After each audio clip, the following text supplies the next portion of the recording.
திரு பொன்முடி அவர்கள் 2006-2011 வருடங்களில் தமிழக அமைச்சராக இருந்தபோது அவர் மீது சொத்து குவிப்பு வழக்கு கடந்த அண்ணா திராவிட முன்னேற்ற கழக ஆட்சியில் பழிவாங்கும் எண்ணத்தோடு தொடரப்பட்ட அந்த சொத்து குவிப்பு வழக்கில் கீழவை நீதிமன்றத்தில் வருமானத்திற்கு அதிகமான சொத்துக்கள் ஏதும் சேர்க்கப்படவில்லை என்பதை நிரூபித்து அவருக்கு விடுதலை தரப்பட்டது.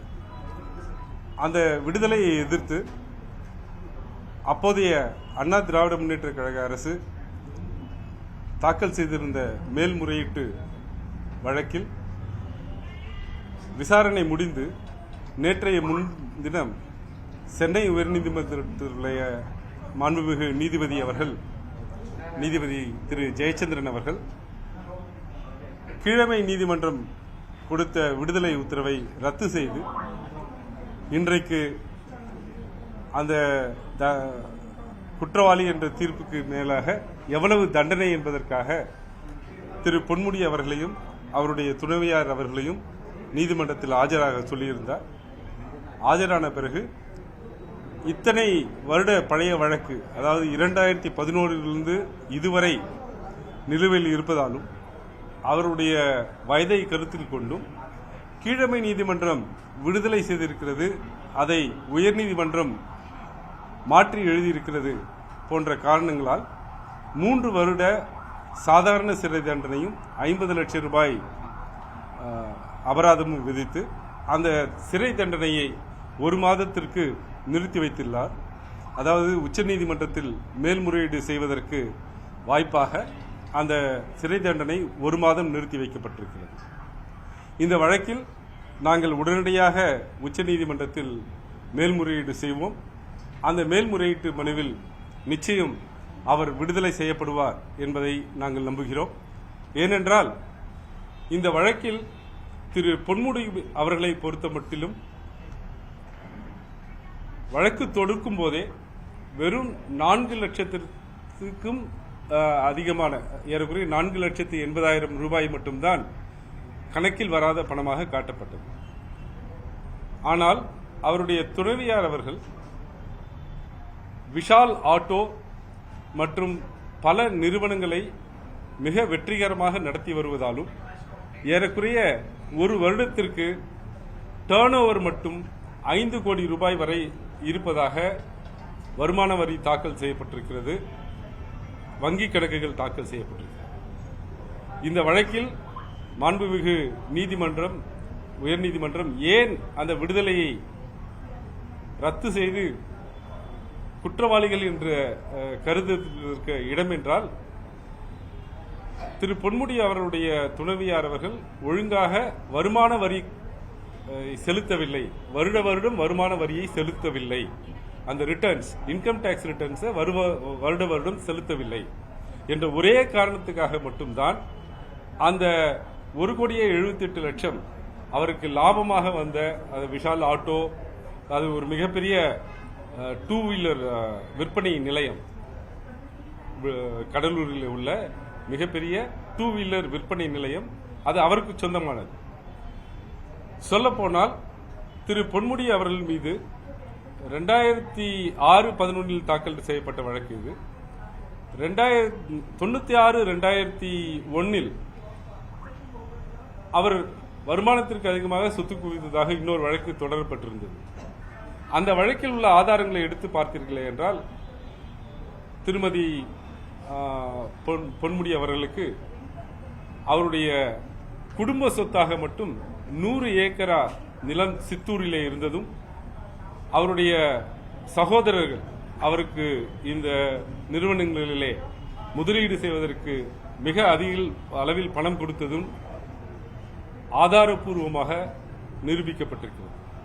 அந்த சாட்சியங்களை இந்த வழக்கில் எடுத்து வரவில்லை.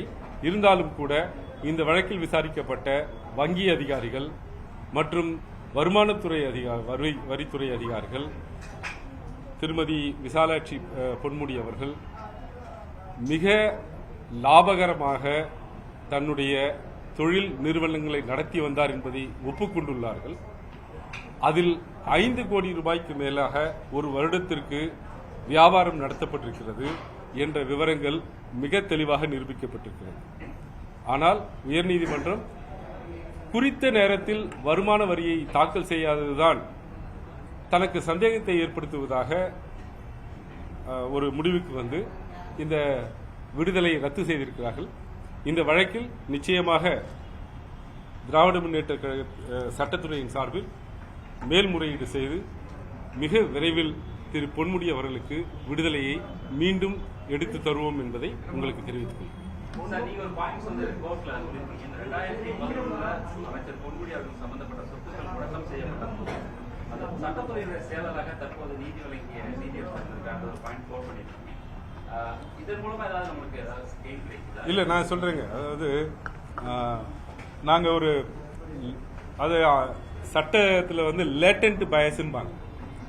எங்களை பொறுத்தவரை மாண்புமிகு நீதிபதி அவர்கள் அப்பழுக்கற்றவர்.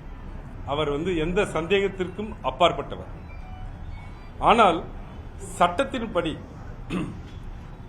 அவர் சட்டத்துறை செயலாளராக அண்ணா திராவிட முன்னேற்ற கழக ஆட்சியில் இருந்தபோது அவர் சட்டத்துறை செயலாளராக பணியாற்றினார். அப்போது இந்த வழக்கில் இந்த சொத்துக்களை முடக்கம் செய்வது குறித்தான கோப்புகளை அவர் கையாண்டிருக்கிறார்.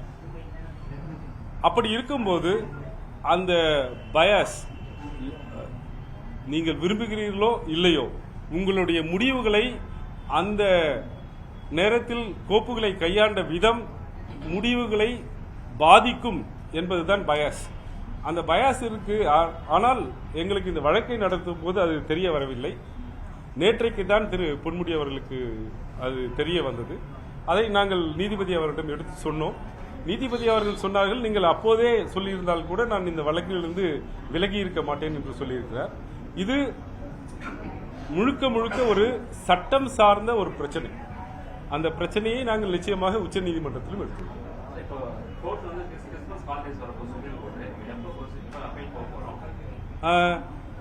மாண்புமிகு நீதிபதி அவர்கள் அதையும் கருத்தில் கொண்டுதான் 30 நாட்களுக்கு அந்த தண்டனையை நிறுத்தி வைத்திருக்கிறார். அதற்குள்ளாக மேல்முறையீட்டு மனுவை தாக்கல் செய்து அவருக்கு அந்த ஜாமீனை முழுவதுமாக பெறுவதற்கு எல்லா வாய்ப்புகளும். அமைச்சர் பொன்முடி அவர்களுடைய சொத்து இல்ல, அவங்க மனைவிக்கான சொத்து வந்து இவருடைய வருமானத்தின் மூலமா அதுதான் மூலதனமா. அதுக்கு வந்து எந்த எவிடன்ஸுமே இல்லை. அதாவது சொல்ல போனால் இந்த வழக்கினுடைய புலன் விசாரணை அதிகாரியை குறுக்கு விசாரணை செய்திருக்கும் போது இந்த வழக்கின் புலன் விசாரணை அதிகாரி தெளிவாக ஒப்புக்கொண்டுள்ளார். அதாவது திரு பொன்முடி அவருடைய வருமானத்திற்கும் அவருடைய மனைவியுடைய வருமானத்திற்கும் எந்தவித தொடர்பும் இல்லை. நம்பர் 1. இரண்டாவதாக இந்த சொத்துக்கள் திரு பொன்முடி அவர்களுடைய வருமானத்திலிருந்து வாங்கப்பட்டதற்கான ஆதாரங்களும் எதுவும் தன்னால் திரட்ட இயலவில்லை என்றே புலன் விசாரணை அதிகாரியை கீழமை நீதிமன்றத்தில் வாக்குமூலம் கொடுத்திருக்கிறார். அதை ஒட்டித்தான் கீழமை நீதிமன்றத்தில் அவருக்கு விடுதலை தரப்பட்டது. இப்ப உயர்நீதிமன்றம் என்ன சொல்லுது, குறித்த நேரத்தில் நீங்கள் இன்கம் டாக்ஸ் கட்டல, அதனால எனக்கு சந்தேகம் வருதுன்னு தான் சொல்லியிருக்காங்க. என்னன்னா ஊழல் தடுப்பு சட்டத்தில் எப்பவுமே ஒரு பிரசம்ஷன் இருக்கு. சில விஷயங்களை அரசு தரப்பு நிரூபித்து விட்டால் தான் குற்றமற்றவர் என்று குற்றவாளி தான் சொல்லணும். ஆனால் அரசு தரப்பு நிரூபிப்பதற்கு சந்தேகங்களுக்கு அப்பாற்பட்டு நிரூபிக்க வேண்டும். குற்றம் சுமத்தப்பட்டவர் நிரூபிக்கும் போது சந்தேகத்துக்கு அப்பாற்பட்டு நிரூபிக்கணும்னு அவசியம் கிடையாது. ப்ரிபாண்டரன்ஸ் அண்ட் ப்ராபபிலிட்டிஸ்ல ப்ரூஃப் பண்ணா போதும். அதையும் தாண்டி ஆவணங்களின் மூலமாக திரு பொன்முடி அவருடைய மனைவிக்கு வருடத்திற்கு 5 கோடி ரூபாய்க்கு மேலாக வருமானம் ஈட்டக்கூடிய ஒரு தொழில் இருந்திருக்கிறது என்பதை நாங்கள் நிரூபித்திருக்கிறோம். மேபி ஆடிட்டரோட அட்வைஸ்னால சரியான நேரத்தில் அவங்க இன்கம் டாக்ஸ் கட்டல. இன்கம் டாக்ஸ் கட்டலன்ட்டு இல்லை, இன்கம் டாக்ஸ் ரிட்டர்ன்ஸை ஃபைல் பண்ணல. ஆனால் அனைத்து வருடங்களுக்கும் அவங்க வந்து அட்வான்ஸ் டாக்ஸ் கட்டியிருக்காங்க. அதுவும் எவிடன்ஸ்ல இருக்கு. அதை உயர்நீதிமன்றம் கணக்கில் எடுத்துக்கொள்ள தவறிவிட்டது. அதை குறிப்பிட்டு எழுதுறாரு.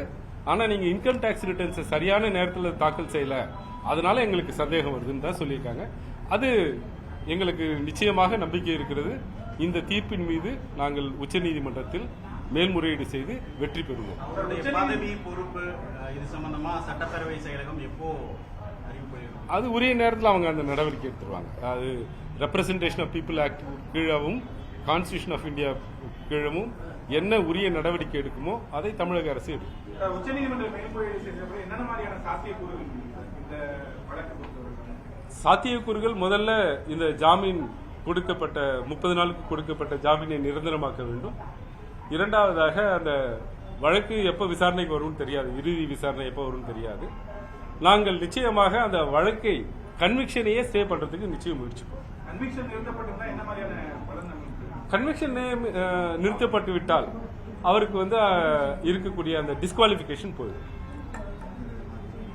தேங்க்யூ. இதுக்கு அடுத்தடுத்து செந்தில் பாலாஜி, சார் பொன்முடி, ஆமா, இது திமுக வந்து ஒரு இதா இல்லையா, ஒரு நெருக்கடியா இல்லையா? திமுக நெருக்கடி இல்ல, திமுக பலமாக இருக்கிறது, அதை கண்டு பாஜக பயப்படுகிறது என்பதுதான் இதனுடைய காரணம். ஆனா இப்போது வரைக்கும் அமைச்சர் பொன்முடி குற்றவாளி அப்படின்னு ஒரு நீதிமன்ற கருத்து சொல்லியிருக்கு. மேல்முறையீடுன்னு ஒண்ணு இருக்கு இல்லையா, இது இறுதி தீர்ப்பு இல்ல. High court is not the final authority, supreme court is the final. பாஜக தலைவர் அண்ணாமலை சொல்லியிருக்காரு, நேற்று செந்தில் பாலாஜி, இன்றைக்கு பொன்முடி, இன்னும் தொடர்ச்சியாக பல அமைச்சர்கள் 2024 அப்புறம் அவங்க பேர்லாம் இந்த பட்டியலில் வரும், அப்ப பார்த்துக்கலாம். சுப்ரீம் கோர்ட் நிச்சயமாக எங்களுடைய தனிப்பட்ட கருத்தாக இல்ல, ஆவணங்களின் அடிப்படையில் இந்த வழக்கில் நிச்சயமாக நாங்கள் உச்ச நீதிமன்றத்தில் வெற்றி பெறுவோம். இந்த ஒரு மாசத்துக்குள்ள அந்த கேஸ் எடுக்க முடியல அப்படின்னா அப்போ அமைச்சருக்கு இல்ல, அதுக்குள்ள எடுத்துருவாங்க, அதுல ஒன்றும் பிரச்சனை இல்லை. தேங்க்யூ.